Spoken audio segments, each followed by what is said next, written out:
Paano i-recover ang Facebook account mo kung ito ay nahack, nakalimutan ang phone number, nawala na ang email, nagbago ang password at iba pa? So sa video na ito ay bibigyan ko kayo ng alternative way or tips kung paano ma-recover ang inyong mga Facebook account, old Facebook account or bagong Facebook account. Kung importante sa iyo ang Facebook account mo, ay subukan mo itong tips na ito. Kasi kung wala tayong gagawin mga katropa, ay walang mangyari. Susubukan na natin ito, baka ma-recover pa ang inyong mga Facebook account. Unang-una natin gagawin mga katropa ay open natin ang Chrome browser. So dito sa Chrome browser, click lang natin. At dito sa search bar, i-type lang natin mga katropa ang no email, no password. Yan lang ang i-type natin mga katropa. No email, no password. Search natin. At ngayon mga katropa, lalabas itong Facebook.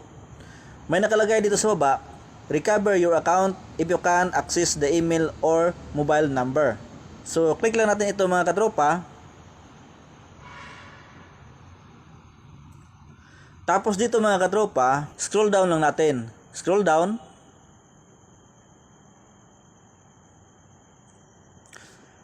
Hanapin lang natin itong other useful resources. May nakalagay dito, other useful resources. At itong pinakauna, check out this login troubleshooting tips. Okay, so i-click lang natin ito, login troubleshooting tips. Tapos pagdating dito mga katropa, scroll down lang natin, scroll down. Hanapin lang natin itong nakalagay mga katropa. If you're having trouble finding your account using the find your account feeds, dito mga katropa i-click natin. Okay. Pagdating dito mga katropa, scroll down lang natin, scroll down. So dito naman mga katropa, sa related articles, may nakalagay dito sa baba, recover an old Facebook account you can't log in to. Okay. So click lang natin ito. Dito naman mga katropa, pagdating dito, scroll down na naman natin.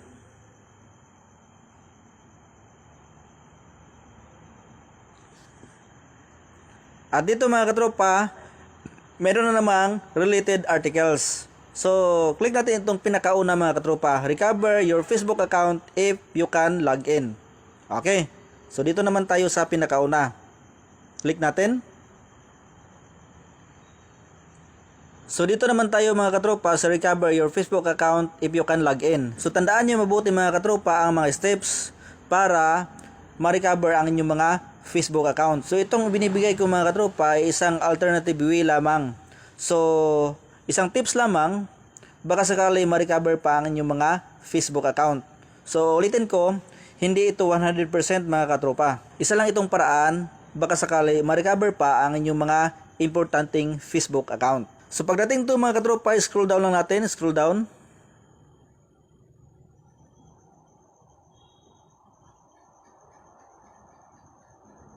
So dito naman tayo mga katropa sa related articles, balik tayo dito.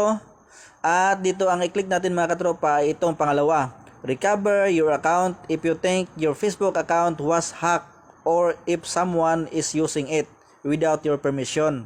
So ito mga katropa ang i-click natin. Okay. So dito mga katropa, ang pipiliin natin ay get started. Click natin ito.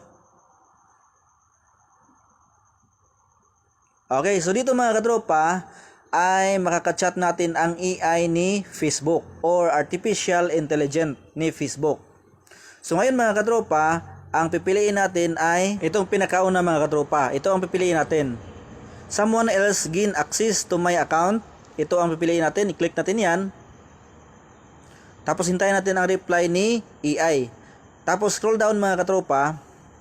At may nakalagay itong reply ni AI. Sorry, hear that your account has been hacked. Are you able to log in that account? At ang pipiliin natin mga katropa ay no, I can log in. So itong pangalawa mga katropa. Tapos hintayin naman natin ang reply ni AI. So ito na.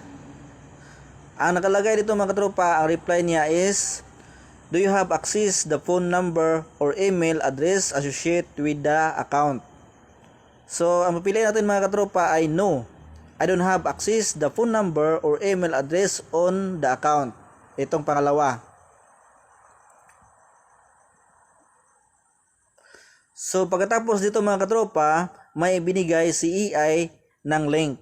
So, dito sa baba, merong link. facebook.com/login/identify. Okay. So, click natin yan. Tapos, pag-click nyo mga katropa, ganito na ang magpapakita. Okay. So, kapag ganito ang magpapakita mga katropa, click nyo lang itong my account is compromised. Click nyo ito mga katropa. So, kapag ganito na ang magpapakita mga katropa, i-enter nyo lang ang email address na ginamit nyo dito mga katropa sa account na ito. Sa account na gusto nyo i-recover. Okay. So, kahit pa pinalitan ng hacker, try nyo i-enter ang email address na ginamit nyo dito mga katropa at ang old or current password. Kung anong password na last na natandaan nyo mga katropa, ay enter nyo dito. Kahit luma or bago. Basta anong password ang natandaan ninyo. Okay. So pagkatapos mag-login kayo, try nyo mag-login mga katropa. So kapag hindi gagana ang tricks na ito mga katropa, tuloy nyo lang. So kapag ganito ang magpapakita sa inyo mga katropa, pag-click nyo ng link na binigay ni AI, so dito mga katropa, nakalagay dito, enter your mobile number. Okay. So baka pinalitan na ng hacker ang mobile number. So dito tayo sa search by your email or name instead. Dito sa baba, click natin ito. Tapos i-type natin ito mga katropa, enter your email or full name. Kasi wala na ang email or pinalitan na ng hacker, dito tayo sa full name. Ilagay natin ang ating full name mga katropa. Okay?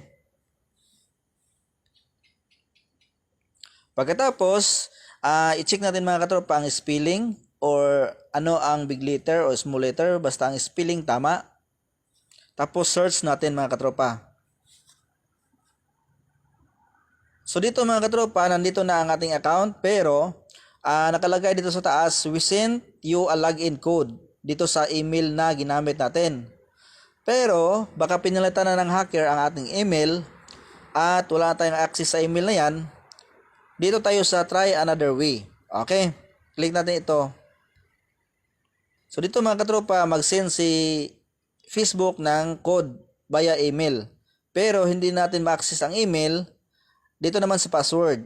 Pero nakalimutan na natin ang password or binago na ng hacker. Dito tayo sa no longer have access to this. Dito sa baba. No longer have access to this. Click natin. Ay nakalagay dito mga katropa, I lose access to my login details. Okay. So mayroon tayong kailangan dito mga katropa, tatlo ang kailangan natin dito. Tell us how we can reach you. Pangalawa, confirm it's you. At dito naman sa pangatlo, look out for our message. So click natin ang start. At dito mga katropa, set new login email. Okay. So maglagay tayo dito mga katropa ng bagong email. Bagong email na hindi pa ginagamit sa anumang Facebook account. Okay. So pwede tayong gumawa ng bagong email. Meron tayong tutorial, meron tayong video kung paano gumawa ng email. Hanapin nyo lang sa ating mga video. Kailangan dito mga katropa, ilagay natin Gmail, Google account na hindi pa ginamit sa ibang Facebook account. Okay, so bagong email talaga. Ilagay natin dito. So kapag nalagay na natin ang bagong email mga katropa, bagong Gmail account, click natin itong get code. Okay, sa baba. Tapos may nakalagay dito, we send a code sa bago nating nilagay na email. Hintayin lang natin ang code.